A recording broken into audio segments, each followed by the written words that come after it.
I got a surprise for you, Marky Burns. What is it? Bring out the gifts. Here it is.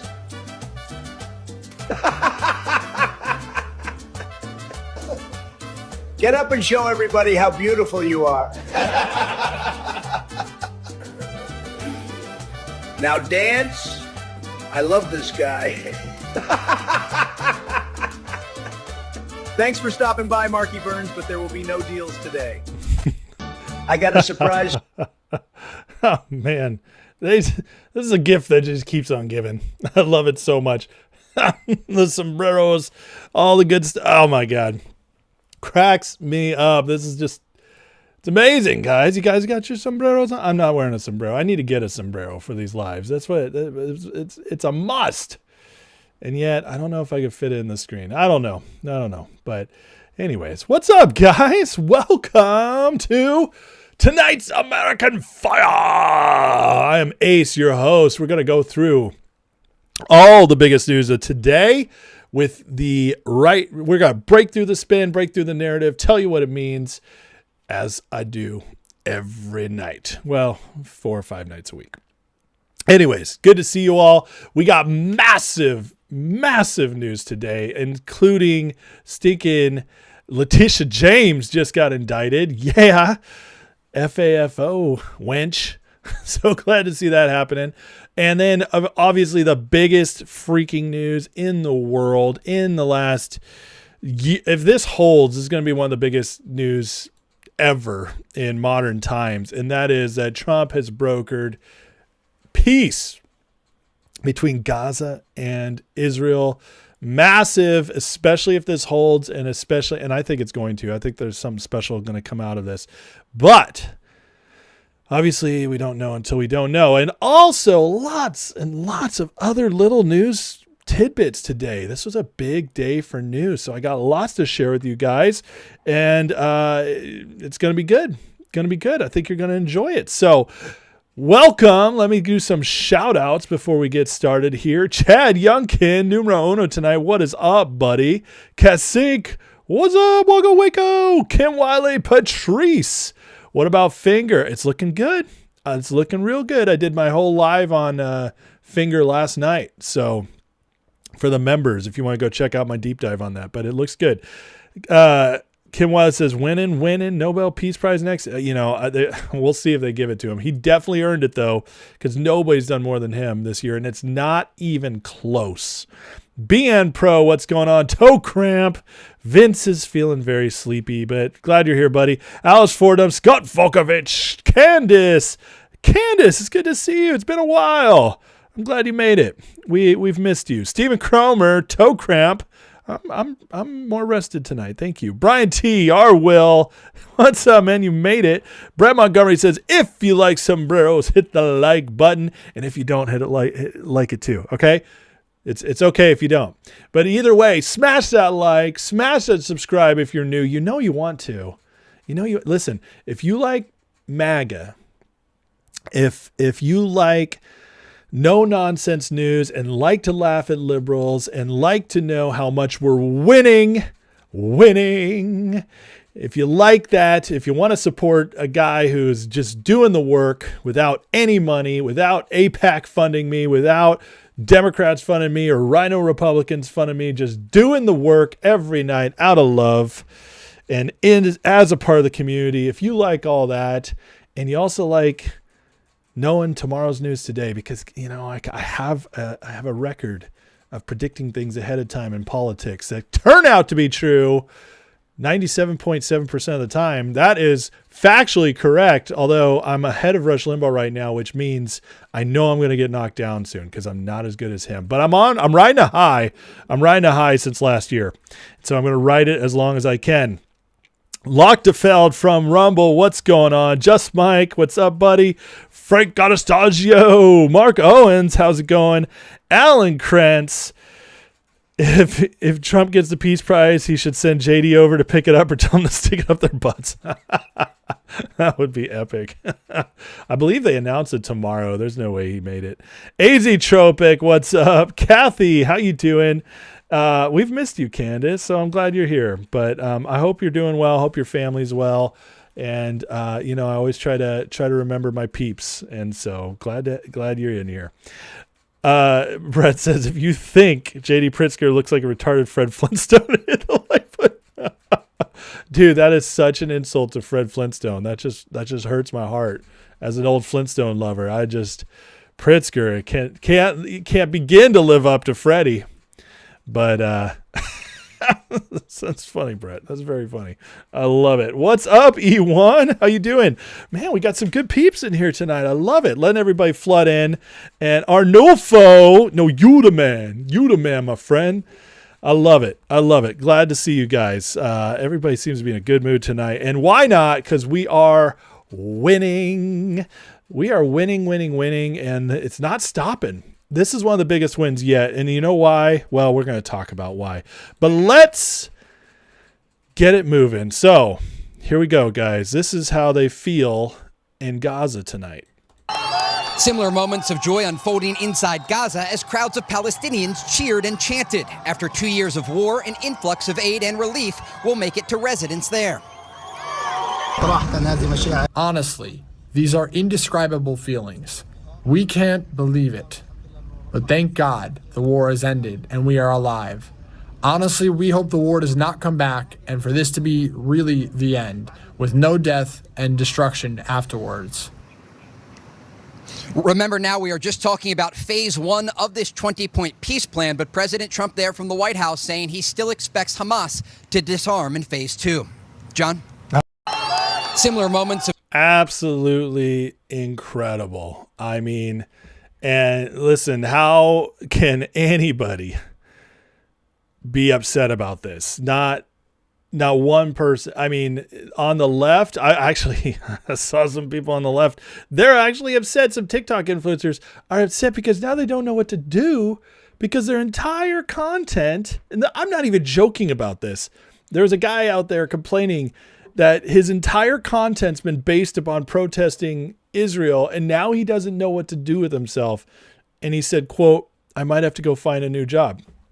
My God, there's so much sickness on the left. It boggles the mind. But for the most part, everybody with a little hint of sanity in them and a little hint of class is celebrating this, which is 97% of America. Thank God. Even on the left, most of them can celebrate this. They don't know what to do. Some of them are just can't stand that Trump put this together. I was watching Breaking Points today with Crystal and Sager, which is just such a trash show. It's so god awful. Crystal Ball is just the most psycho left-wing fool, and Sagar is just the most rhino, weak Republican, conservative, quote unquote, you can ever imagine. And they were just talking about this, and very quickly they turned it into how this is all Trump's making this all about himself, and this could have been done anytime, but just Trump waited too long and just finally got focused on it. They made it a negative thing. And I'm sorry, but if you can make this a negative thing, you are sick. Yeah, Breaking Points sucks.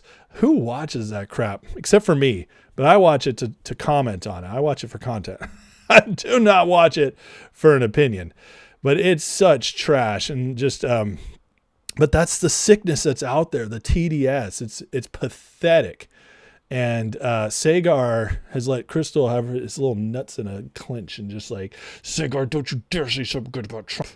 You're my token conservative on this show. Yeah, we know who the boss is on that show. So how did this happen? That's the question. And Trump gave us a glimpse into it tonight in this interview. I want you guys to listen to this. This is actually very, very interesting. It's amazing. I've never seen anything. It's so good for Israel. I spoke to Bibi Netanyahu just a little while ago. He called. He said, I can't believe it. He said, everybody's liking me now. Meaning him. He said, I said, more importantly, they're loving Israel again. And they really are. I said, Israel cannot fight the world, Bibi. They can't fight the world. And he understands that very well. So it's amazing the way it's all come together. And it's a beautiful picture. I don't know if it could ever happen again. It was just a set of circumstances It's amazing. I've never. Did you hear what Trump said there? The main line I want you to take out of that is Trump told Bibi, you can't fight the world. What does that tell you? It tells you that Trump knew Bibi had finally gotten to the point where he was like between a rock and a hard place. And now America, Trump, I guarantee you this is going on behind the scenes. Trump telling him, dude, this has to stop. We're not playing this game anymore. By the way, let's say a prayer. I'll take my hat off for a second as we play taps for the death of the entire narrative once and for all that Trump is controlled by Israel. I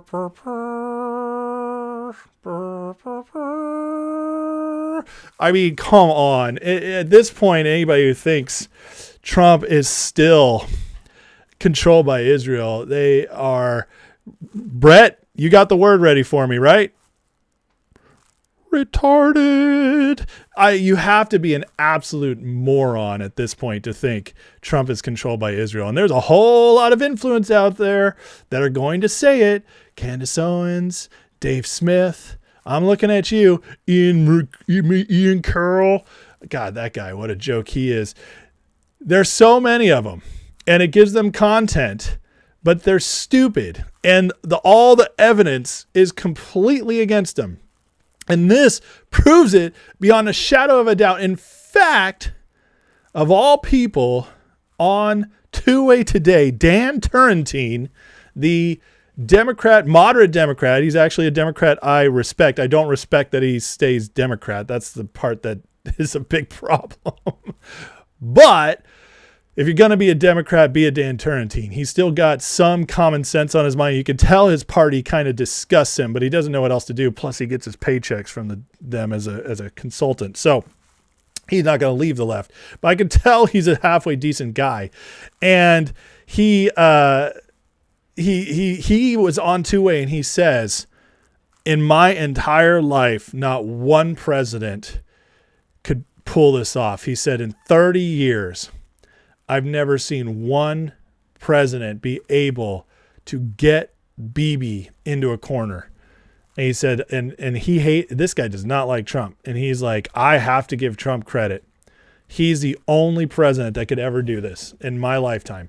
That's huge praise. And that's coming from a Democrat. I actually meant to have the clip pulled up tonight and I forgot because I was going to have to actually go find it. And I got a little lazy. I'm sorry. But anyways, go watch Two-Way from this morning and you'll see it. Or he did on the group chat show they have as well. But the point is even the Democrats, the smart ones, are having to admit that Trump is the only guy who could do this. Not Clinton, not Bush, not Obama, not Biden. All those guys dealt with Bibi a little bit here and there. And none of them. Bibi ran the shop on all of them whenever he was in charge. And nobody ever. And Trump now twice in massive fashion. And the first time, in case you don't remember, was when we went to Iran and Trump did exactly what he wanted to do, was take out the nuke facilities. And Bibi wanted the war. And Trump said, no. And he had that famous point on the lawn where he said, they don't know what they're effing doing. I mean, great stuff. But now Trump has just brokered peace between Israel and Gaza, telling Bibi, you got to stop fighting the world. We're gonna try something new here. Anyways, amazing stuff. So bye-bye to that stupid narrative. Trump is no longer... Even nobody can bring that up again, that he's owned by Israel. This war being ended. And I actually believe this is going to last. I do. Now, I could be proved wrong on Tuesday. You know, Hamas could do something dumb and throw some bombs into Israel and it starts all over again. It's always possible. But I don't think so. And the reason I don't think so is because Trump got all these other Arab states into it. Qatar, Jordan, Egypt. He convinced all of them to be a part of it. And so that's where Hamas gets a lot of their funding. And now that that's being pulled, Hamas is going to have no reason to keep this going. And Israel is depleted and lost the support of the entire world except the U.S. And now the U.S. is saying, chill. So I think this is going to be built out over time. I believe it's actually possible they come up with a Palestinian state out of this, and that sets up long-term peace, and everybody wins. Everybody wins. And all the doomsayers, the people who every freaking night say, every freaking month, I should say, oh, look at all the signs of the world, the end of the world. They're about to build the third temple. The red heifers are being sacrificed in secret. This is the end. This is watch Israel. The end of the world's coming. Oh, the rapture is coming tomorrow. All that's going bye-bye too. At least for a long time, I hope. I really hope we can put that to rest for a little while. And and I'm sorry, I just get so tired of it. I've lived through so many apocalypses at this point. Remember, the reason I can joke about this, because I am a Christian, and one way or the other, it's not going to happen when we all guess it. Okay? Let me just put it that way. So I always like to laugh as soon as the predictions start coming off. And so here's some, so that's Bibi. Bibi signed off on it. The Congress over there signed off on it today. Hamas says we declare an end to the war today and start of the permanent ceasefire. So, oh, nice typo there in Usual Wales, preeminent. But so Hamas has agreed to it. Good stuff. And then we have Putin out there giving a little speech. I'm not going to play it, but Putin giving a speech on how happy he is that this is happening and bringing an end to the bloodshed, which makes me wonder if this is going to, if peace is in the Middle East now, how long until Ukraine and Russia end? Because Putin seems really happy about this. He really does. If you listen to the statement, again, I'm not going to play it. It's 2 minutes of him speaking in Russian and captions. Not very entertaining, but big deal. I mean, a big deal. And so the whole world's coming together over this, which is exciting stuff. And you never know. Once momentum starts, maybe it goes even further. So that's one thing we can hope for. And then it brought us amazing clips like this one right here today. Oh, wrong one. Sorry, guys. Amazing clips like this one. Mr. President, first of all, congratulations on yesterday. It was a big day to Marco, to Susie, to the entire team, but in particular, viewing it from this perspective where for months the fake news media attacked you, attacked the entire team, attacked your approach. You know, the definition of insanity is to do the same thing again and again, expecting a different result. The reason we're here is because the president actually charted a different course with a different team. He vested a lot of authority in Steve Witkoff in particular, and that's why we're here. It's because you did something different, and I think it's important to recognize that. I also think the president, you know, Marco mentioned the president's personal touch being a big part of this. The one thing I would say is obviously the president of the United States, a New York real estate billionaire, one of the most famous New Yorkers in the world, has a lot of interaction with a lot of people who are very pro-Israel. I think that was an important set of experiences and life experiences that he brought to the table. He also, of course, knew one of the most famous Palestinians in the world, Chuck Schumer, and I think without that knowledge, it would have been impossible to get us to this. Second thing I would say, just oh man, that is so good. You guys remember the whole Chuck Schumer's Palestinian from Trump before? Just the best, just the absolute best. So this is, anyways, just massive. I'm so happy to see this going on. And Trump took every opportunity to take his digs out of this, like reminding everybody that Barack Obama got the Nobel Peace Prize for doing nothing. He got a prize for doing nothing. exactly. Obama got a prize. He didn't even know what he got. He got elected, and they gave it to Obama for doing absolutely nothing but destroying our country.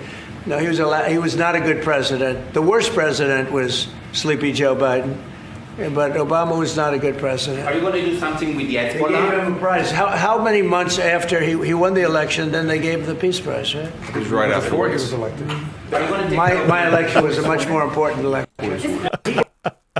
You guys remember that when he got Obama got a Nobel Peace Prize, and everybody was like, what did this guy do? He did nothing. But, that's how it goes. Anyway, they were trying to make Obama be the end-all, be-all, greatest thing ever, and the second coming of Jesus. But obviously it didn't work. But this is such a big deal. Even Jack Poso says, no way. The Washington Post, the second biggest paper in the nation after the New York Times, at least as far as like in reach and influence in the Beltway, is saying Trump deserves a Nobel Peace Prize. I mean, this is absolutely huge, and they even had to say an unprecedented peacemaking accord. So that's where we're at, guys. It's just, this is massive. This is the kind of thing where if this lasts, and I do believe it's going to last for a while, nothing's guaranteed forever. But I got to tell you, at this point, other than Netanyahu and the hardcore people in Israel, most of the country, the Israelis, are tired of war. And at this point, you have the Abraham Accords. Trump has brilliantly put all these nations together economically. So you have Egypt, Saudi Arabia, UAE, Jordan, so on and so forth. They're all tied together more economically. They're all thriving more. Trump has made America get closer to all of them. You have Israel starting to make peace deals, or they've made peace deals with all of them through the Abraham Accords. Now they have peace with Gaza. The only one left is Iran, and we took out their nuke facilities, and they're pretty much just on the verge of where they could have an uprising anytime, because the people aren't very happy with their leadership. So Iran's it, and they're really not a threat at this point. So, they could be again in the next few years, but right now they're not a threat. So Israel has a real chance at peace for the first time, where they don't have to worry about somebody else rising up against them. I have a feeling they're going to take it. I really do. Even if it's not Bibi's bent, he's got to be a little tired at this point, especially now that the U.S., by the way, support for Israel in the United States has plunged to its lowest levels ever. Without the people behind it. And Trump knows this. The Democrats know this. They all know it. They all know that if you're going to be super pro-Israel now in an election, it's going to be bad for you. That's never happened before. It doesn't mean you can't be supportive of Israel, but you can't be pro-Israel the way we were in the past. Those days are long gone, at least for the future. Because the young people are way against Israel because of this Gaza war. They're growing up where Israel, in their formative years, they're seeing all this horrific Gaza stuff. And Israel screwed up. They went too long, too far, and killed too many innocents. They did screw up. And so they've made it where the U.S. now can no longer have that same support they've had for Israel in the past. So Bibi, I think Trump was letting him know this. Trump was making it very clear, Bibi, if you don't stop, you're screwed. So Israel, I don't believe, has a choice anymore. If they do keep fighting, if they start another war, it's the world against them. And that's just, they can't do that. So Trump's set up the deal. He's set the landscape for peace, and that's where it's going to be from now on. So I really have a lot of hope that this will last. Okay, let me catch up with the chat before we go to the next story. By the way, if you're enjoying this, like, subscribe, all that good stuff. You guys know how to do it. Let's see here. Brett has put an anti-dentite. I never get tired of your little Seinfeld references, buddy. Candace says, did Trump bring Columbus Day back? Why are you jumping ahead in the show, Candace? We're going to talk about that. Like how Trump's chair is a few inches taller than everybody else's. Well, he's also like 6'2", 6'3". So even at, he's probably lost an inch by now, almost 80 years old. So, he's still tall though. Hopefully Letitia James. Okay, we're going to go there next. There's a proverbial snowball rolling down a mountain in Aspen. Yes, it is. Okay, you guys are ready to jump ahead. I can tell by the chat. By the way, if you're watching on the X, thanks for watching. Please repost, like. I cannot read your comments during the show. I am sorry for that. Hopefully X at some point implements a chat during the videos. That would be great. But for now, I can just see if you're on Rumble or YouTube, and I do my best to answer or acknowledge the chat. So, and yeah. Anyways, let's go on because this is a fun story. I sent nope, a letter not to... this one. Sorry, I jumped ahead. This one. Grand jury indicts New York Attorney General Letitia James on the criminal bank fraud. Oh yeah, it's time. This is justice coming back to bite her in the butt because this woman literally ran for AG on the promise she would go get Trump. That's about as un-American as it gets. That's about as politically motivated as it gets. Everything an attorney general should not be. And her day has come. She didn't win. If you're going to go for the king, you better cut off his head because they're coming back on you. Well, now it's coming back to her. And this is big. A grand jury did it. So they found enough to say, go get her. And this bank fraud, which has to do with mortgage fraud, she could get 30 years in jail plus $1 million penalty. Now, going to set your guys' expectations at the proper level here. She is likely to get a very favorable judge and jury, being that this is going to be in New York. I think maybe DC, but I think it's probably going to New York. And it could be federal because it was across state lines, in which case it could go to DC. But regardless, this is going to likely be a favorable judge and jury that she gets. There's nothing we could do to control that. Is there still a chance she gets busted on something? Absolutely. But the big reason to do this, even if you don't think you can get her convicted, because it can ruin her career. They will go after her to the full extent they can. It will cost her hundreds of thousands of dollars to defend herself, and she will an MSNBC talking head or something. That's like the purgatory where all loser Democrats go to waste away the rest of their days. So, it's in Virginia, says Alan Krentz. Really? Is that because the mortgage she claimed was there? Thank you, Alan. That's great information to have. So if this is in Virginia, it's still not the best scenario, but it's definitely a better chance.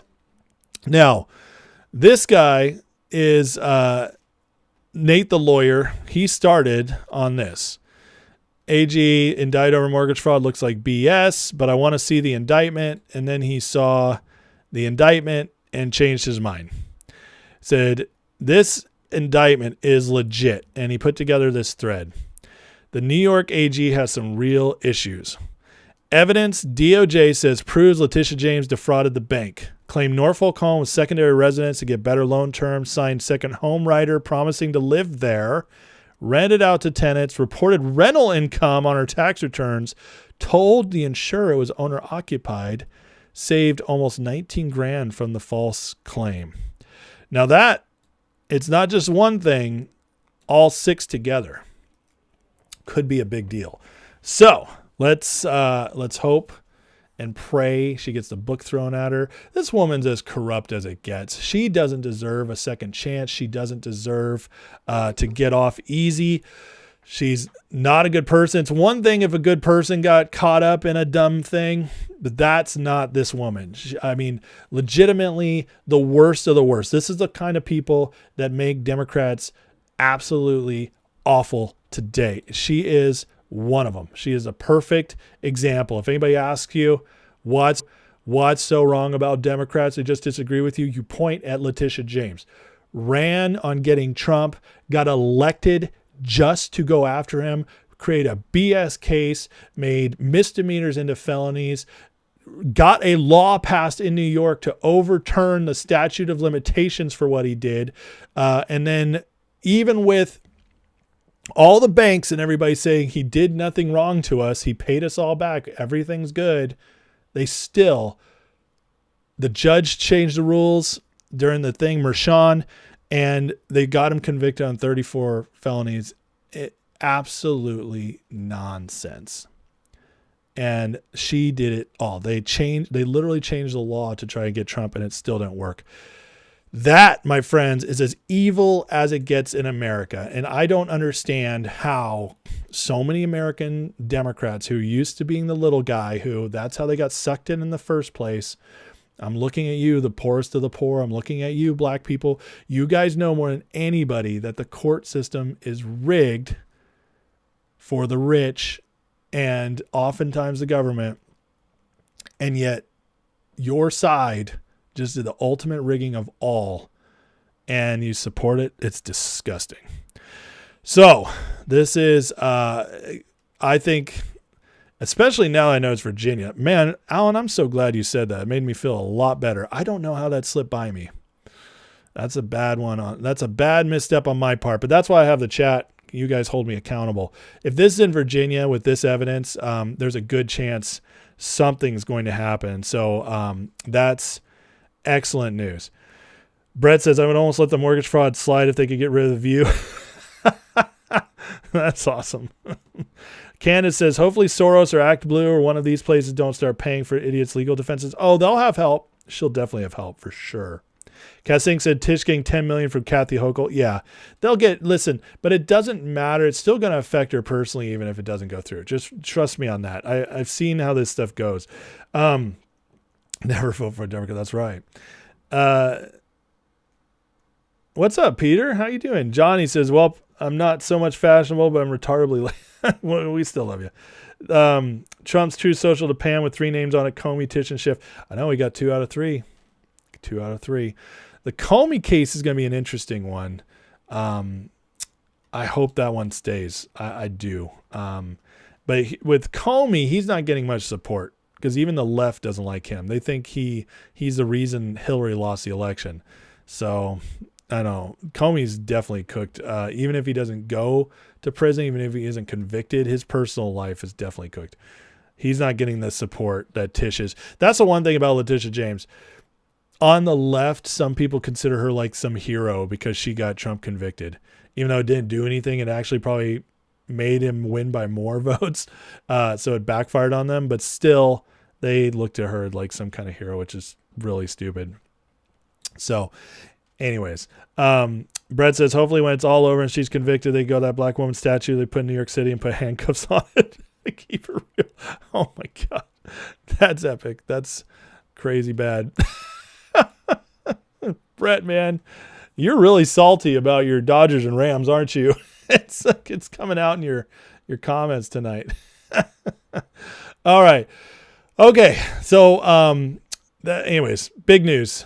Letitia go bye-bye, and she got what's coming to her. And here, guys, this is the thing too. I want you guys to think about if they start Comey, Letitia James, Adam Schiff, that's awesome. Obviously, that's not the big guys we want, but these are people that they're low-hanging fruit. They committed mortgage fraud, or in Comey's case, like they lied to the federal government. I mean, this is the low-hanging fruit. They're building up to the bigger fish. But if they get a couple convictions, that starts opening the door to more. Because right now, and I'm telling you, I listen to all the shows. Right now, the big thing is them, even the moderates and the Democrats are all saying like, well, the Democrats are pissed. They're like, how dare he do this? Even though that's exactly what they did to Trump. The moderates are like, well, he's getting it out of his system because of what they did to him. And this is just political. And, hopefully it blows over and hopefully it stops. Where meanwhile, MAGA's like, yeah, more, get all of them. But if there's convictions, then all of a sudden you have the moderates be like, oh, maybe there's something more here. And that's what you want to win over. The Democrats will be like, oh, this is rigged. They'll never change. But the moderates matter. The independents matter. Because that's how you can win big and how you can hold a majority for a long time. So we need to get convictions here, and then we can keep moving up. So keep moving up. Oh, your Dodgers won today. Okay, well, I remember I didn't pay attention. I'm not watching baseball since the Giants are out. But okay, you guys came back. Well, I'm happy for you, Brett. But the Rams are still sucking right now. Okay. Anyways, I have to say that as an Irish fan. We got more. Pam Bondi released a video today about, remember yesterday in that round table I showed you? Actually, you guys don't remember because I was on the members live. So the members remember, but yesterday was a round table. They all talked about Antifa with journalists and everything. And Pam Bondi said that they're going to take Antifa apart brick by brick. Well, she followed it up with this video today, and I want to play this for you guys. Antifa beats journalists. Antifa attacks our police stations. They attack our courthouses. They dox our law enforcement officers. No more. They are a terrorist group, and we are coming after them. We are here at the White House today to unmask Antifa, to follow the money all the way to the top. If you want to get to the bottom of who is fomenting this chaos and violence in our country, you must follow the money. I was a mainstream reporter in Seattle for 10 years before I quit mainstream media, in part due to its refusal to acknowledge the dangers of Antifa and radical left-wing violence. Part of the problem that we have is that a lot of people refuse to believe that Antifa is real, is just a made-up thing, but I have seen them. They are real, they are dangerous, and they are violent. They are an organized, systemic, international criminal enterprise. And what the FBI is going to do is trace the money, follow the funds, and find every single person that was involved in funding the riots and the violent acts of criminality that they're perpetrating on our street. I've watched Antifa brutally beat, harass, and threaten Americans in the street, but all of that ends with the Trump administration. I was brutally attacked and almost killed by Antifa in the streets of Seattle. All of my colleagues have been attacked. I can't think of a single one who hasn't. Violence against journalists and police officers in our streets can't stand. Just days ago, I was in the Portland jailhouse, and now I'm in the White House. This administration is built different, and Antifa's days are numbered. And I want to thank President Donald Trump for designating Antifa a terrorist organization, and I'm looking forward to the FBI and the DOJ hunting down these people like the terrorists that they are. All I gotta say, it's a bad day to be Antifa. And Antifa's days of using violence and intimidation against their political opposition are over. And I've continued to report on them over the years, despite the threats of violence and actual violence that's happened, because I owe a thank you to this country, the United States, for settling my parents who were victims of communism in Vietnam. 1 month ago, Charlie Kirk was murdered by a violent leftist. We all saw it, and we all saw thousands of leftists celebrate it. Antifa symbols were found on the bullet casings of the gun used to shoot and kill my friend.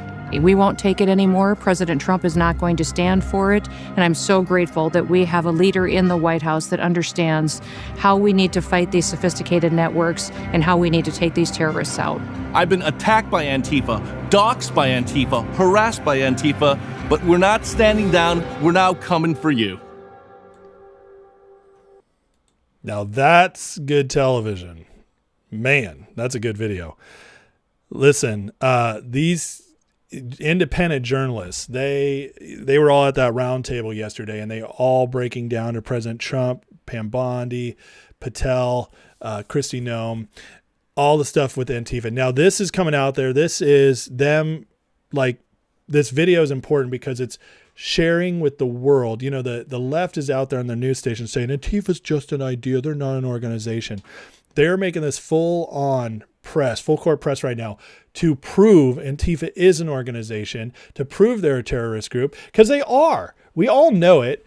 Everybody who's got a brain, who's been following this stuff for more than, a month, knows this. It's not hard to find out if you actually do your research, if you actually pay attention, actually watch the independent journalist videos. You see the real story.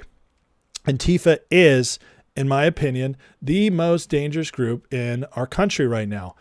But There have been mostly defunded thanks to Trump pulling USAID, and Scott Bessent right now is putting together a RICO case by going after all the funding. Trump said yesterday they're going after all the people who fund this. Once it funds, it'll shrivel up. But it's important we designate them as this, and Trump sends in the National Guard, goes after it. Now, right now they're in Portland. Trump is about to also designate Antifa as a foreign terrorist group. So far, he's designated domestic terrorists, which, being citizens, they still have a lot of different rights. They have to be more policed than the feds can go in, even though Trump's trying to figure out ways to do that. But if they're a foreign terrorist group, and they have the evidence to do that, they designate them foreign. Well, all of a sudden you have a foreign terrorist group operating on U.S. soil. That brings a whole bunch of other powers Trump can use to take them out.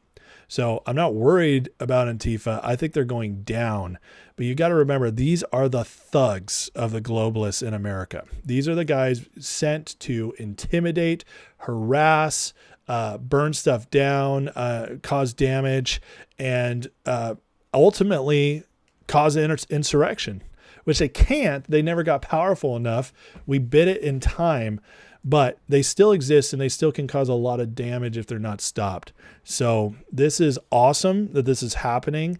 And I'm telling you, without their muscle, the leftist globalists who are trying to take over our country, who have had America in their grips for several years, been trying to subvert and end our Constitution, been trying to enslave us in this debt system we've been in. They got so close, and I think Kamala would have pushed it over the edge. They got so close, but we saved our nation, and this is just massive that this is happening. So I love it. So that's big. Good to watch there. Excuse me, I got really dry in my throat. Got a couple other small stories here I want to share with you guys. So the Virginia governor's race is actually, let me catch up with the chat real quick before I go here. Brett says Nick Shirley's one of your favorites. Yeah, he's great, man. Toe Cramp says, I saw the Scouts myself in DC on January 6th. Bit creepy. Oh man, that's wild. Yeah, that would be creepy. I'm glad I haven't seen him in person. Brett says, you have to appreciate Trump, and everybody on the panel called out mainstream media FCC licenses be revoked. We got to get there. Lochtefeld, hey Antifa, jail time. You guys missed it last night. Well, actually, I did it on the other live the other night too. We got to watch some Antifa members. FAFO is great. Neville Singham as dual citizenship with China. Really? He's one of their biggest backers. Him, Soros, Reid Hoffman, probably Bill Gates. We're going to find out. Scott Bessent, remember, Scott Bessent worked for George Soros, and not everybody who worked for George Soros is bad. Some left and were like, okay, that's gross. Worked for him, knows where the bodies are buried, and now Trump has him in charge of digging up all the funding stuff. So very exciting. I cannot wait to see what happens there. In fact, in the cabinet meeting today, they brought that up that Scott was doing that, and they were all very congratulatory of Scott because they know how good he's going to be for this. Okay, got to show this clip. So Virginia right now is the big race. There's two races coming up in the next month, New Jersey and Virginia. New Jersey is actually much closer than they expected. Now, this is where the Democrats are thinking they're going to get a ton of momentum, and they're going to tell their base, if they win both these governorships, they're going to be telling their base that, look, we are going to win the midterms. Look at America actually loves us. They're rejecting Trump, even though this has nothing to do with Trump. Virginia, the Republican candidate's not very strong, and Virginia is a lot of federal employees work or live there, and so they're all a little ticked at Trump. So it's not going to go that way. But then we had a massive bombshell where their AG came out, or the guy running for Democratic AG. They found texts of him saying he wanted to kill a Republican and his children. So that's thrown a wrench into this race. So what I'm trying to tell you guys is if a Democrat wins this race, whatever, they were going to probably win anyways. Not a big deal. Everything's aligned for them. But if a Republican wins this race, that is going to be devastating for the Democrats. And look what happened in the debate just last night. This is wild. Thank you, Ms. Bamberger. I didn't hear an answer there on the endorsement issue, so I want to just make sure. Will you continue to endorse Jay Jones to be the next Attorney General of Virginia? And were you aware of these text messages before they released? You have 30 seconds. In fact, it appears that it was those who released the text messages and held them for years. So the public was unaware who had knowledge of these text messages for many years. What did you do about it? I learned of these text messages the day that they came out, and I denounced them as soon as I learned of them. She denounces murder. And importantly, at this point, as we move forward, the voters now have this information that was withheld for them. You're running to presumably for Ms. Earl political Sayers, reasons. But the voters now have the information, and it is up to voters to make an individual choice based on this information. Ms. Bamberger, I understand what you're saying about the voters, but for you yourself, do you still continue to endorse Jay Jones? 15 seconds, yes or no? We are all running our individual races. I believe my opponent has said that about her lieutenant governor nominee. Ms. Earl Sayers, and it's Ms. Earl up Sayers. to every person to make their own decision. I am running my race to serve Virginia, and that is what I intend to do. Thank you, Ms. Bamberger.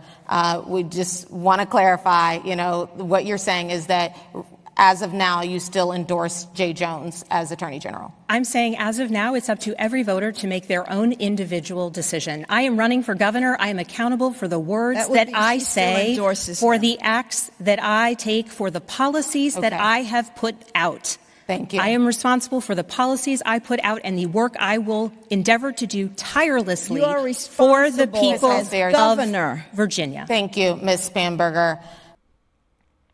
Ouch. Ouch, that was painful. That was about a solid answer. That put Kamala Harris to shame. That was pathetic. So that, my friends, on the left, my left, I don't know if that's your guys' left, that blonde woman is about to be the governor of Virginia.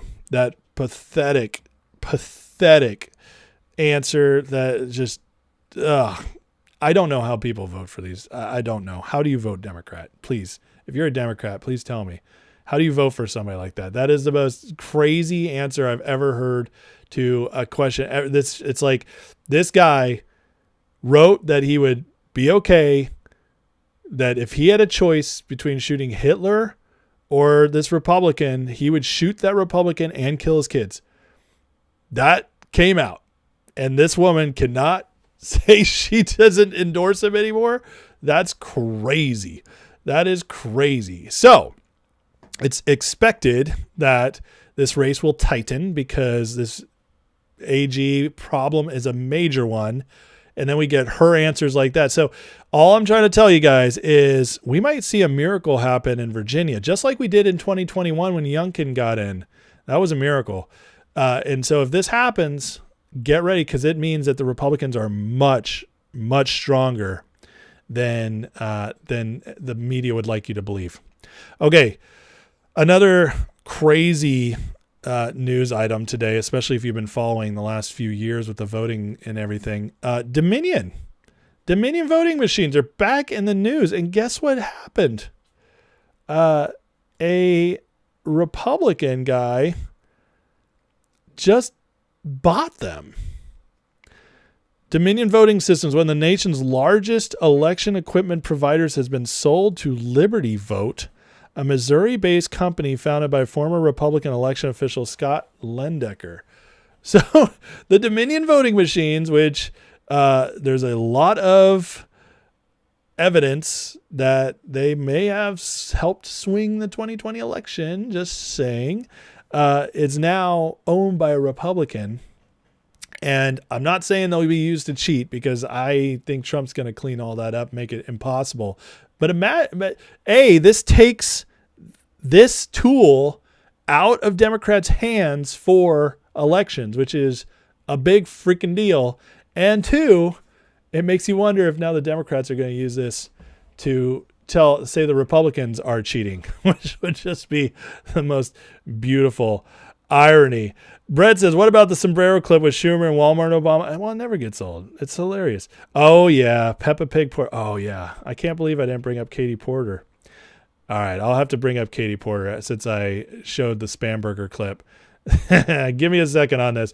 Brett, I don't know what I'd do without the chat. I told you guys, there was so much news today. So much news. I'm going through a bunch. I still have 3 or 4 more stories I was going to share with you guys. But let's do this real quick. So if you guys miss this, first of all, do you live under a rock? I don't know. Or is it just because I wasn't here? This woman is running for Democratic governor. She's the front runner, which is insane. She's a front runner for to replace Gavin Newsom, and she is just an all-time witch. She is all-time. Her staff hates her. She's the worst. But she had an interview yesterday with a California reporter trying to do her job and talk to all the candidates, and this is how it went down. And this might have cost her the election. So we're watching the Democrats with some of their strongest candidates. Okay. These are for governors, but still, this is their bench. This is their future. These are the people they're investing in to build up. We're watching these people implode. There is no, the awfulness of these people. Now that they don't have mainstream media covering for them, and when the mainstream media does cover for them, it doesn't work. They're falling apart, and we're seeing how weak, how thin the veil is that was covering these people. And now that they're exposed, how awful they are. So I gotta show you guys this clip because it's wild. And Brett, I'm so glad you brought this up because this is just good. This is just good TV. It's like I am warning you guys, this is just as bad, if not worse, than what I just showed you in the debate, as hard as that may be to believe. Win. Who voted for Trump? How would I need them in order to win, man? Well, unless you think you're going to get 60% of the vote. You think you'll get 60%. Everybody who did not vote for Trump will vote for you. That's what you're thinking. In a general election, yes. If it is me versus a Republican, I think that I will win the people who did not vote for Trump. What if it's you versus another Democrat? I don't intend that to be the case. So how do you not intend that to be the case? Are you going to ask them not to run? No, I'm saying I'm going to build the support. I have the support already in terms of name recognition. Mm-hmm. And so I'm going to do the very best I can to make sure that we get through this primary in a really strong position. But let me be clear with you. I represented Orange County. I represented a purple area. Mm-hmm. I have stood on my own 2 feet and won Republican votes before. That's not something every candidate in this race can say. If you're from a deep blue area, if you're from LA or you're from Oakland, you don't have an experience. But you just said you don't need those Trump voters. Well, you asked me if I needed them to win. So you don't I think feel like this is unnecessarily argumentative. What is your question? The question is the same thing I asked everybody, that this is being called the empowering voters to stop Trump's power grab. Every other candidate has answered this question. This is not correct. And I said I support it.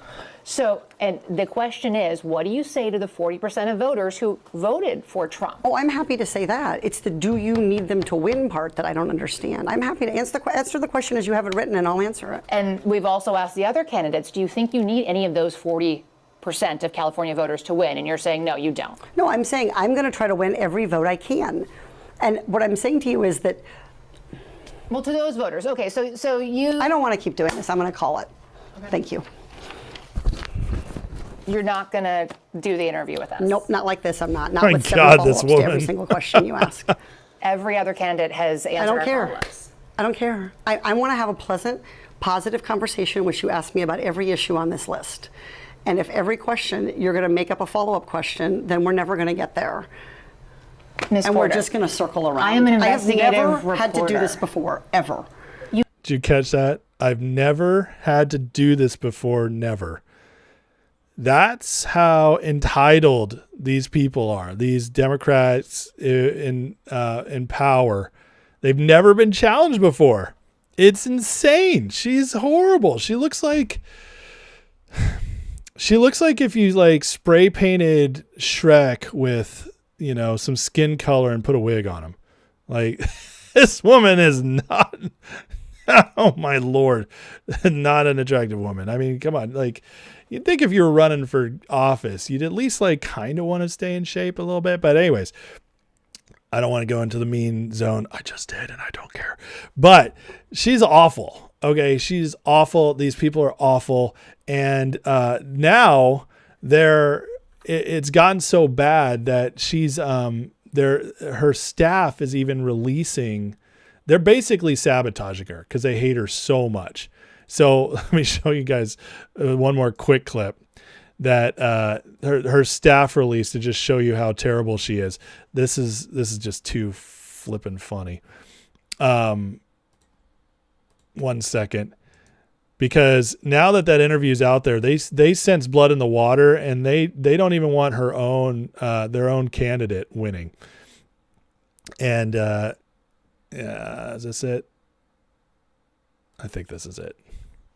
Yeah, here we go. This one's quick, but these people are just falling apart. It's dying prematurely to air pollution and other problems, and the state could lose. Get out of my fucking shot. That came from her. That was behind the scenes practice, and her staff member just dropped that on the internet for all of us to see. Get out of my effing shot. Here's somebody had a little fun with AI on that one. But you see, we have this Spamberger woman who cannot denounce the guy who she's running with on the same ticket, who's talking about killing Republicans and their children. Still, she can't give an answer about it. We have this woman in California who is evil Shrek woman incarnate, and she's just getting exposed. And this is their bench. Kamala Harris was their last candidate. We all know how terrible she was. Gavin Newsom's probably going to be the front runner for president. It's going to be between him, AOC, Pete Buttigieg, and maybe somebody else sneaks up. They're all so awful. It's unbelievable how bad these people are. I mean, how does anybody vote for these people? I just don't understand. You have to be crazy. So anyways, Brett, thank you for reminding me of that. I'm glad it's out there. But the hope and prayer is that her career was just ruined by these clips. It's ruined others. It could ruin hers. If she doesn't make it to governor, the odds of her doing anything else big are very low. So let's just hope she gets smashed and we never have to see her again. Well, not smashed by, you guys know what I mean. Okay. All right. Couple more stories I want to share before we go tonight. And these are, this is crazy. Okay. So James O'Keefe caught on video, a U.S. diplomat, somebody working for our government right now in the Trump administration, caught hiding a secret CCP relationship, hanging out with the daughter of a top CCP Communist Party official. Guys, we are so infiltrated. It's scary. But the good news is, and I'm always focused on the good, because some people see this in Black Pill. Oh man, this just proves we're so infiltrated. We just should never win. It's all over. Blah. I can't do that. That is not this show. We will never Black Pill here because we believe in hope. We believe there's always hope in a future. I believe that as a Christian, it's my faith. God commands me to believe in hope. If you're Black Pilled and you're a Christian, you ain't listening to God. You cannot be Black Pilled as a Christian if you're close to God. It's impossible because faith, hope, and love are three characteristics of the kingdom. Kingdom is made out of hope. Hope is what gets us forward. And hope means you're always white-pilled because you always know something good's coming around the corner. And God, Romans 8:28, uses all things for good for those who love him. So this is crazy, and it shows, but it's coming to light, and that's what's important. It's just like the Antifa stuff. It could be very scary, but the truth is they're weeding it out. And this just shows that the Trump administration's on it. They are, and when something gets exposed, they go do something about it. These investigative reporters, these young people, called up to the White House. Trump's not, he didn't dismiss them because they're not working for ABC, CBS, NBC. This is the same deal. James O'Keefe exposes somebody, catches them. The White House immediately takes care of it. This guy is already fired by Rubio as soon as this came out. So they're doing something about it. Excellent. But I believe we're going to keep seeing more of the surface as they're cleaning house. Now, talking about cleaning house, the government shutdown, more big stuff might be coming from that. Joni Ernst today had something really interesting to say. She said, I've identified $2 trillion worth of non-essential government expenditures for Russ vote to cut during the Schumer shutdown. $2 trillion. You guys know how close we could get to a balanced budget if we start cutting this stuff. But listen to what she has to say.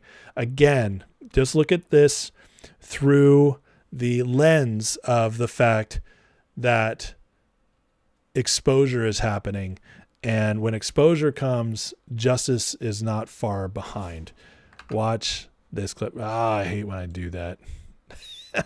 I done screwed up. Here we go. Watch this clip. Russ vote outlining about $2 trillion of savings, a number of different measures there. But one is really going after those federal government employees that are deemed as non-essential. We've identified a number of those. And there are also the bad actors. We found one woman who was literally clocking in at 3 different federal jobs full time.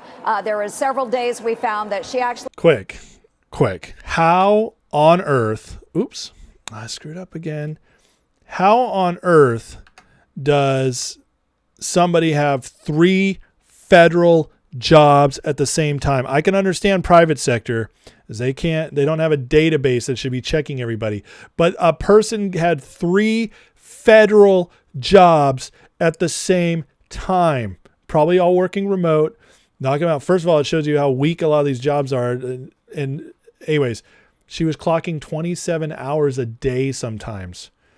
That, my friends, is fraud. And it's unbelievable that somebody had to have known this, okay? Somebody had to have known this because you're in a federal register where you work. And so they're covering it up. How many others are taking advantage of this?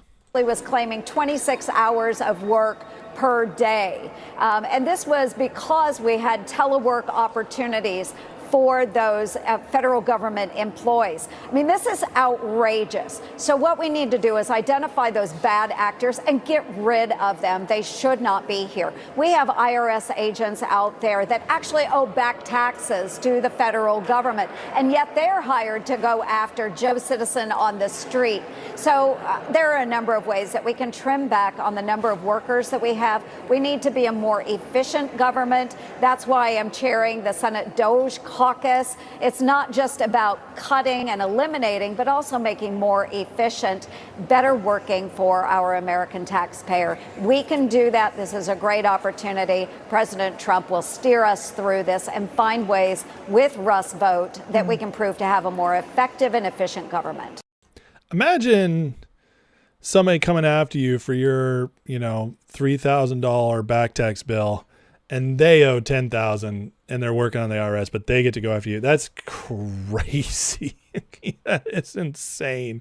Alan says, I thought there were 24 hours a day. Well, yeah, but Alan, if you're working 3 jobs and each of those jobs is an 8-hour day, you can clock in and you can say you're getting 8 upon 8 upon 8, which is 24 hours. And maybe she was skipping lunch at 2 of the jobs and just claiming it on the other one. That would be 26 hours right there. So yeah, it is possible to get more hours than there are in a day if you're clocked in at 3 different jobs. So how insane is that? That's insane. And that's easy cuts. That's easy cuts. And this stuff needs to come out more. Now, she's on Newsmax. We're not going to see that on CNN. We're not going to see that on MSNBC. But, unfortunately, and I know there's probably a very small percentage of federal workers doing that, not because they want it if they could, but because they're probably not smart enough to do it. You have to have some balls to do that, the triple dip game. But the point is it's just, this is happening. There's so many people at the federal level just got into jobs, and there is no, what's the word I'm looking for? There's just no accountability, and there's barely any work to do. In the government, because they have unlimited funding in their mind, if they have one little thing to do, they create an entire position for it. And then you're just sitting there picking your nose, especially if that work runs out. So if the government starts being run as Trump's trying to run it more efficiently like an actual company, this should weed out a lot of that. And it makes you wonder just how much of our federal budget is just being wasted by going to these people. One of the things the Biden administration did before leaving is A, to juice the job numbers, and B, to create a bigger deep state for Trump to deal with, is hire federal workers like crazy the last 4 years. And that's where a lot of our budget went. Alan says Ernst is probably going into the Trump administration. It's possible. Maybe when she retires, she's a senator right now, so I don't know how many years she has left. But I could see that maybe being one of the deal they struck with her to vote for Hegseth, because she wasn't going to vote for Hegseth. So it's maybe. Pat says there's Congress members who owe back taxes. There you go. Unfortunately, Congress members can't be fired because they're voted in. That's how our democracy works. So unless they're busted by criminally, they're going to stay there. So, but hey, maybe the Trump administration goes into them. Brett says triple dipping like Katie Porter at the Nacho Bar at El Doritos. Oh man, no, she's way too fancy for that, because you could tell by the way she acts. She wouldn't be caught dead at a place like that. She would go to like a top scale golf club or something that like only the rich and powerful can get into. And there at that place, instead of ordering like the $80 ribeye or the $17 Reuben sandwich, that's where she's ordering the $24 nachos and stuff in her face. But yeah, somebody like that won't be caught dead at El Torito. It's beneath her. That's who she is. What's up, country? Alan says Ernst was asked in Trump's first admit. Was she?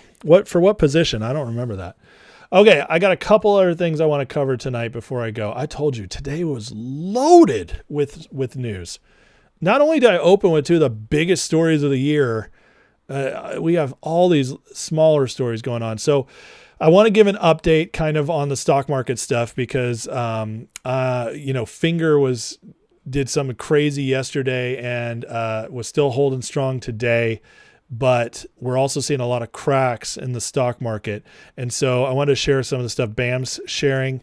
He says, let's hope there's not a false flag event coming. I don't like the way Cabal's positioning in markets. Now, remember, Bam's model is built to track all these algorithms and all this money coming from everywhere. He's got this crazy supermodel computer he's built over the last 30 years. He worked on Wall Street. He knows all their secrets. And so when he follows stuff, he's seeing where the money's going, in his model can see all their orders and stuff planned for the next few months that they've put in. So he sees all this crazy stuff. What he's seeing right now is the cabal, which is he calls the globalists and the big Wall Street guys and all that, is they're positioning themselves in the markets, and he says it looks like something big could be coming. He says, I tracked their footprints 100%. They're headed out the exit door the past 2 weeks. So there's a very big possibility we start seeing a major downturn in the markets the next 2 weeks. He's not the only one seeing this. Other people are seeing it through other ways. Liquidity is drying up. So we might be seeing a major market correction soon. And if we do, there's a good chance we start seeing stock squeezes and other crazy stuff. UVIX, which is the VIX, that's what spikes with volatility in the markets. He says it's screaming buy signal. In fact, he said something crazy. It might be in his next post. No, it's not. But he said something crazy the other day about seeing it. He could see the VIX, which right now is about 1070 to buy. He could see it spiking to like $70.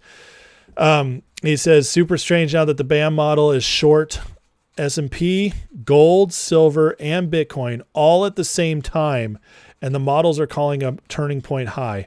Assuming the BAM model has this right, looks good. It means we're about to see simultaneous risk-off move. Now, that, my friends, means that, somebody asked me the other day, what do I think will happen if this goes down, and what will happen to crypto?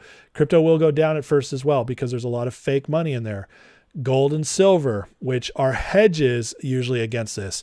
But right now, they're both still inflated by a lot of paper money and paper trading, I should say, that isn't physical. A lot of that can be brushed off. And at first, before it creates the bounce up, it'll create a downturn. So BAM's model is showing that everything is looking like for a major downturn here soon. I do believe Bitcoin, silver, gold will bounce back. Silver and gold, especially as the market corrects, should take off even more. But because they're so heavily manipulated, especially silver. But yeah, so anyways, his model, just giving you guys a heads up. And in this, we have Scott Bessent talking about Dodd-Frank and sharing this clip on Dodd-Frank. So I want to share this clip with you guys because this is important, and we'll talk about why in a second here. Comments from the Treasury Secretary regarding the banking sector. For that, let's get to Steve Leisman, who's been following it. Morning, Steve. Hey, Sarah. Yeah, this Treasury Secretary doesn't mince words. Scott Bessent making some sharply critical remarks about the 2010 Dodd-Frank Banking Reform Act and promising sweeping deregulation to help stem the decline in community banking. The post-crisis framework has left a trail of destruction in its wake by reinforcing the larger economic dynamics that have hollowed out the American heartland while enriching the money centers in coastal cities. To be clear, the financial crisis underscored the need for new regulations. The purpose of Dodd-Frank was to end too big to fail, but it ended up creating too small to succeed. Comments from the Okay, so this is big, and let me tell you why. Dodd-Frank is what Obama instituted after 2008, and it totally set up our current system where these banks and hedge funds and everybody can completely manipulate more than ever before. And it made it so the little guy has much less chance of building a business and scaling up. It protects the big guys, hurts the little ones. And it's basically was implemented to ultimately destroy our financial system so they could create the system they wanted. Thank God they lost. Now, why is this important now? Because I think Bessent is coming out with this now because he knows the market downturn is about to happen. And this, my friends, is what we've been waiting for, by the way. Everybody's mad about the SEC, and I get it. They haven't done much yet. But Scott Rutledge, he just talked about market reform. That is what he's talking about. Banking reform is market reform. It will go hand in hand.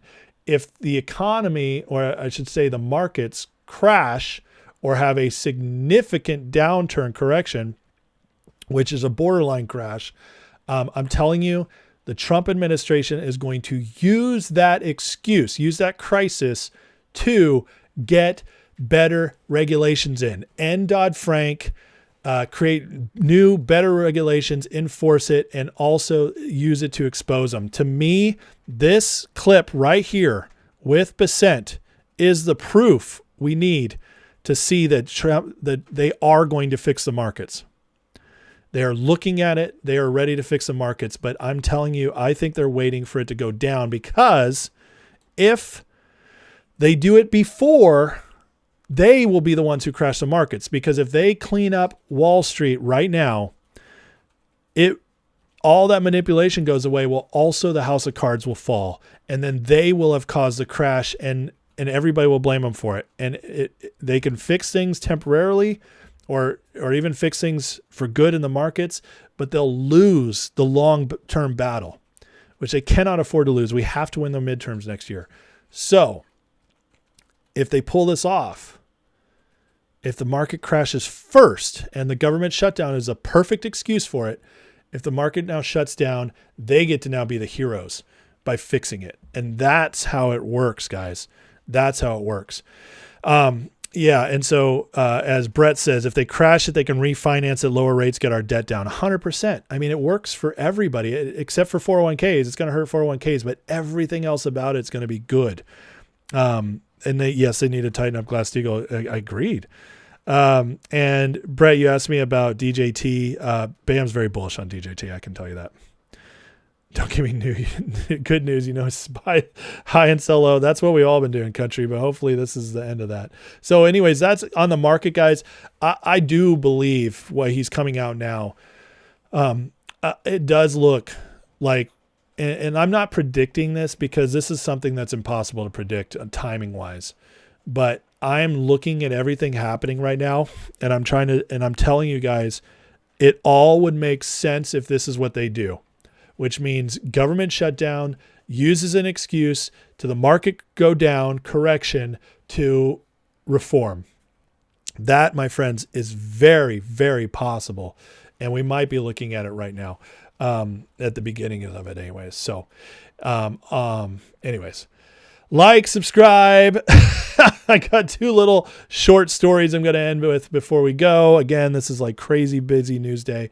But anyways, take this moment to just ask you guys to smash that like, smash that subscribe. If you want the members live, last night I did spend almost the whole episode of the members live talking about the markets and individual stocks, especially Finger. That was in the members live last night. If you missed it, you're going to want to join for free the membership. Go to the link in the description, hit that Patreon link, go get a month free, and you will get the members lives and access to the Discord, which, by the way, as the market is crashing, if these stocks are going to run, Finger, DJT, M10, NRGV, GDC, GBucks, if any of these stocks are going to short squeeze like we think is very possible, especially in a downturn, you're going to want to be in a Discord like ours, where the chart guys are doing excellent work and helping us see what's coming and what's possible day to day. So I'm just telling you, we have all those stocks. They have all their own dedicated rooms in the Discord, and it's a great deal, especially because you get the first month free. And then if you decide to stay, it's only $5 a month. So get in the Discord now by clicking on that Patreon link in the description. And if you're on X, you can go to my profile. It is the pinned post, and get in there. Okay. Last couple things I wanted to share. It looks like YouTube truly is starting to uncensor. Praying Medic got his channel back today. Jordan Sather got his channel back today. Why is this important? These guys were banned October 15th of 2020, right before the election, the day Hunter Biden's laptop dropped. All these influencers, conservative MAGA influencers, were banned. Now, what did they all have in common? Now, there was a couple big ones like Alex Jones and Nick Fuentes who are also banned, but Alex Jones was banned back in 2019. And Fuentes was banned for being a racist. That's not why they were banned. But all these other influencers, and I'm talking dozens and dozens of people who were kicked off X, which was then Twitter, and YouTube. These were the people decoding the Q posts. All the stuff from Q. Now, again, I tell you guys all the time, I'm not 100% that the whole Q operation is legit and real, but I also tell you the circumstantial evidence around it and the coincidences that have happened in the last 5 years with the Q stuff, I think it's statistically impossible. So I think it's very interesting. All these people just got reinstated. Why would you think they were banned in the first place if Q is just some crazy conspiracy? Ask yourself that question. Anyways, I highly recommend checking out Praying Medic's channel. I think he is the best breakdown if you're interested in any of that stuff, to see what it was all about, to understand it. And just great stuff. So, but the good news is YouTube is lifting its censorship. It is official now. And that means good things for hopefully my channel. And now I'm going to find out if I really suck or not, or if I was shadow banned. We'll find out, but maybe I just suck at this, but at least I have you guys. We'll see if I keep growing. But anyways, I'm hoping this is good. So anyways, yeah. And now last thing, and this is for you, Candace. Columbus Day is back.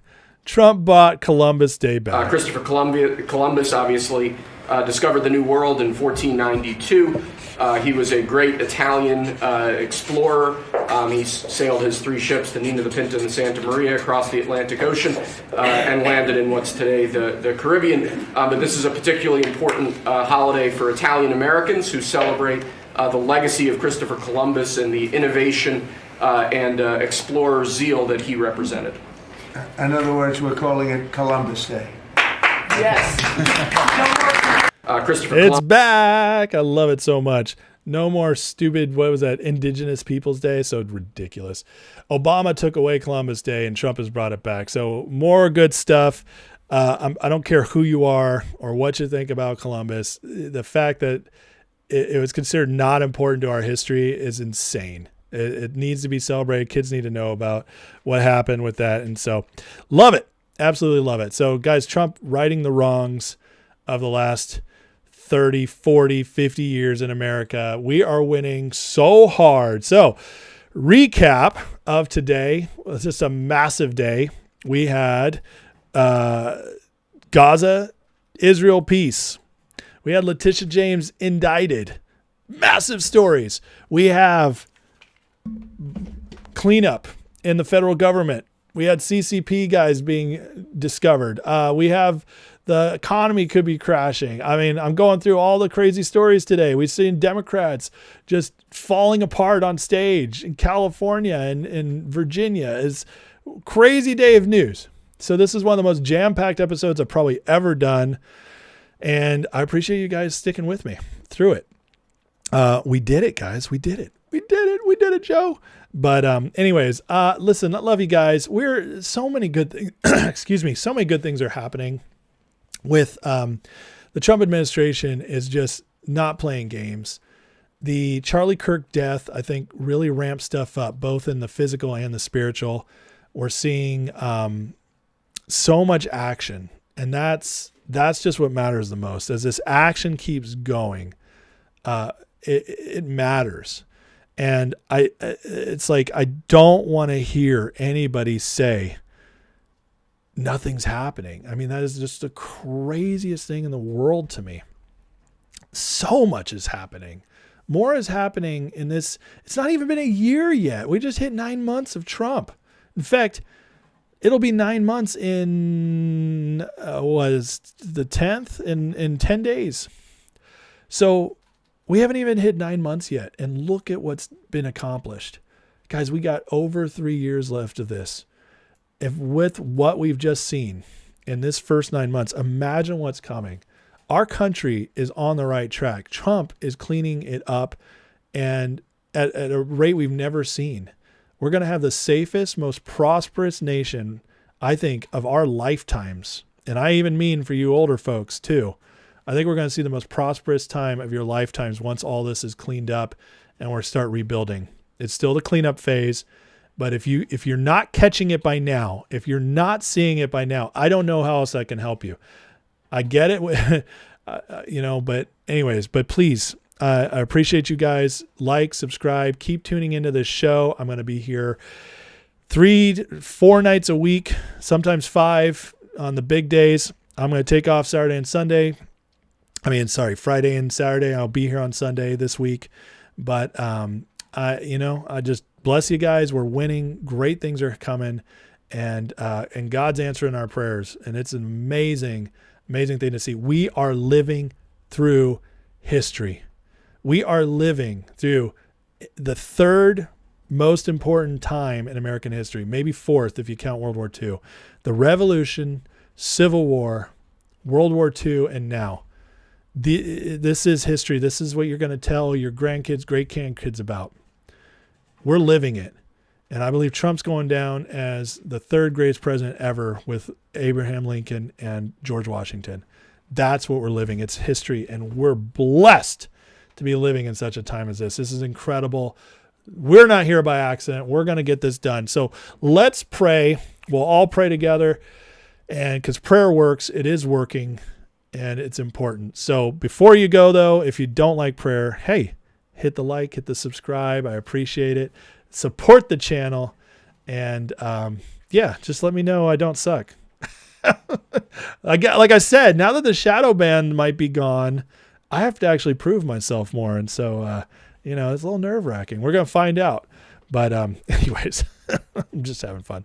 All right, Heavenly Father, thank you so much for today. God bless all these people watching. Lord, everybody watching tonight, I just pray a blessing over them. In Jesus' name, God, bless their bodies, their health, their relationships, their finances, and God, just bless them all with peace and joy. And I pray that even now, as I pray, they feel it, Lord. They just feel, Lord, your breath upon them, your peace upon them in Jesus' name, your joy upon them. Lord, we bless our country. We pray for justice in this country, Lord, justice and prosperity. You are bringing it. And I just pray that, Lord, the awakening, the revival spread like a fire across it, Lord, just like the name of this channel, that it just would be truly an American fire that burns brighter than ever. And that fire, Lord, just wakes us all up and takes us to new, amazing places. Bless our president. Pray protection and wisdom and boldness for him, Lord, and all of those with him in Jesus' name in our government, that, God, they would see everything through. And I pray, God, that those who are being gone after, who need to meet justice, that they would have no way of escape. That, Lord, your light would shine on their dark deeds, exposure would continue to happen, and justice would follow, and be so direct, so overwhelming, there'd be no escape. In Jesus' name we pray. Amen. All right. Love you guys. Bless you. Have a wonderful night, a wonderful weekend. And I'm going to see you guys Sunday. Heads up on Sunday. I plan on doing an early live, like early afternoon, probably 2-3 o'clock. All right. I'm giving you guys a heads up now because I want to watch the Niners game at 4:30. And I'm going to watch the Chiefs Lions tonight. So don't expect me on Sunday late. Expect me early on Sunday if you want to watch. Otherwise, you can catch the replay. But you guys are the best. Thank you so much again. Hit the like, hit the subscribe on your way out. Hit the membership if you want more. If you want the Discord for the stock trading and political news in the moment, and the members live. So love you guys. God bless. Have a great night. And I'll see you guys Sunday. Bye-bye.